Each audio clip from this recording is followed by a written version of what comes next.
અત્યારે ધરમપુર તાલુકામાં ભારેથી અતિ ભારે વરસાદ પડવાના કારણે પૂર જેવી પરિસ્થિતિ સર્જાયેલ હતી, જેમાં ઘણા બધા રસ્તા પર આવેલ લો લેવલના કોઝવે, નાળા તેમજ ધરમપુર તાલુકા આખો હિલી વિસ્તારમાં આવેલો હોય, જેમાં લેન્ડસ્લાઇડિંગ થવાથી તેમજ ઘણી બધી જગ્યાએ ઝાડો પડવાથી રસ્તા બંધ થયેલ હતા,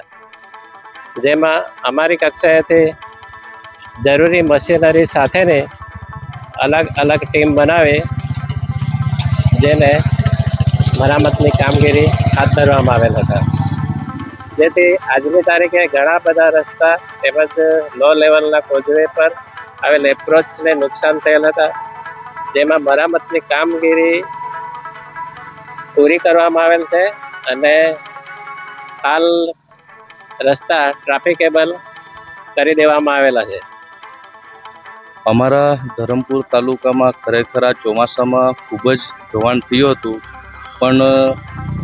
અમારે આરએનબી વિભાગનો ખરેખર ખૂબ ધન્યવાદ માનીએ છીએ કે અમે જ્યારે પણ તંત્રને જાણ કરી ત્યારે તાત્કાલિક એમને જીસીબી મોકલ્યા, જીએસબી મોકલ્યા અને જેટલી મદદ કરે એટલી એ લોકોએ 100% સાથ આપ્યો અને વાહન વ્યવહાર ઠપ ના થાય એના માટે એ લોકોએ ખૂબ જ ચિંતા સાથે એ લોકોએ ખૂબ મહેનત કરી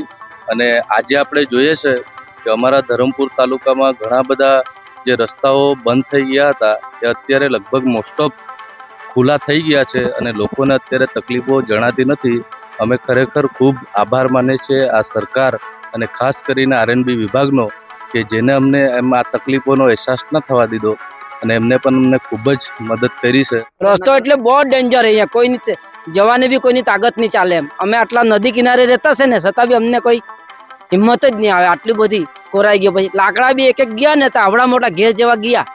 હવે રસ્તો સારો છે, તાત્કાલિક પૂરી નાખ્યો એટલે આ લોકોને વાહન ચાલુ થઈ ગયા એમ, આવા જવાનો રસ્તો થઈ ગયો એમ. હવે છે ને પૂરી નાખ્યો એટલે ચાલુ થઈ ગયો એટલે હમણાં માણસ શાંતિથી જાય છે.